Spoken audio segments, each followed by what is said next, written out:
গেলবার হজ হয়েছে জুনের মাঝামাঝি। সৌদি গ্রীষ্মের শুরু যখন, সেই গরমে 13 শতাধিক হজযাত্রী প্রাণ হারান। আর্দ্রতার সাথে মিলিত প্রাণঘাতী তাপ মারাত্মক প্রমাণিত হয়েছে।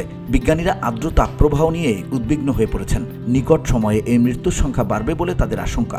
বিগত বছরগুলোর মধ্যে 2023 সালের আগের উষ্ণতম বছরকে ছাড়িয়ে গেছে 2024, যা এখন রেকর্ডের সবচেয়ে উষ্ণতম বছর। গ্রহটি দিন দিন উত্তপ্ত হওয়ার সাথে সাথে শুষ্ক সৌদি আরব সহ অনেক জায়গায় আবহাওয়া ও জলবায়ু আরও আর্দ্র হয়ে উঠেছে।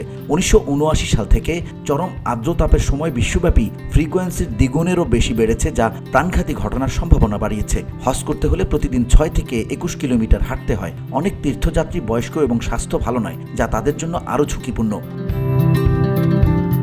এবছরের তীর্থযাত্রা 14 জুন শুরু হয়েছিল। প্রথম 6 দিনে তাপমাত্রা 51 ডিগ্রি সেলসিয়াস ছিল, যাকে বলা হয় ওয়েট বাল্ব তাপমাত্রা। জুন সাধারণত সৌদি আরবে সবচেয়ে শুষ্কতম মাস, যখন গড় আপেক্ষিক আর্দ্রতা প্রায় 25% এবং ওয়েট বাল্ব তাপমাত্রার গড় 22 ডিগ্রি সেলসিয়াস। কিন্তু এবছর হজের সময় আর্দ্রতা গড়ে 33% এবং সর্বোচ্চ 75% পর্যন্ত বেড়েছিল। গবেষণায় দেখা যায় যে বয়স্ক ও প্রাপ্তবয়স্কদের জন্য তাপ সহনশীলতার সীমা লঙ্ঘন করেছিল। সৌদি কর্তৃপক্ষ শীতাতপ নিয়ন্ত্রিত আশ্রয়কেন্দ্র এবং অন্যান্য শীতলকরণ পদ্ধতি স্থাপন করে, তবে এগুলি কেবল সরকারি পারমিটে যারা তীর্থযাত্রী ছিল তাদের জন্য। যারা মারা গেছেন তাদের বেশিরভাগের অনুমতি ছিল না। তীর্থযাত্রা ভবিষ্যতে আরও বিপজ্জনক হবে। 25 বছরের মধ্যে হজের সময় আগস্ট এবং সেপ্টেম্বরে গ্রীষ্মের শীর্ষে ফিরে আসবে। 2 ডিগ্রি সেলসিয়াস তাপমাত্রা বাড়লে হজের সময় হিটস্ট্রোকের ঝুঁকি 10 গুণ বেশি হবে।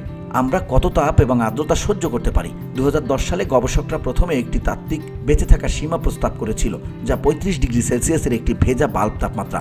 কিন্তু আমরা এখন জানি প্রকৃত সীমা আসলে অনেক কম। অত্যাধুনিক মডেল দ্বারা ব্যাকআপ নিয়ন্ত্রিত তাপ চেম্বারের ভিতরে মানুষের শরীর বৃত্তীয় সীমা পরীক্ষা করে নতুন তাপ সহনশীলতার সীমা প্রকাশ করেছে গবেষকরা। এই সীমাগুলি আপনার বয়স এবং এটি কতটা আর্দ্র তার উপর নির্ভর করে। উদাহরণস্বরূপ, তরুণদের জন্য সহনশীলতার সীমা 25% আর্দ্রতার 45 ডিগ্রি সেলসিয়াস, কিন্তু 80% আর্দ্রতায় মাত্র 34 ডিগ্রি সেলসিয়াস। বয়স্ক ব্যক্তিদের জন্য সীমা এখনও কম, 80% আর্দ্রতায় 32.5 ডিগ্রি সেলসিয়াস বিপজ্জনক। VOD Bangla news desk.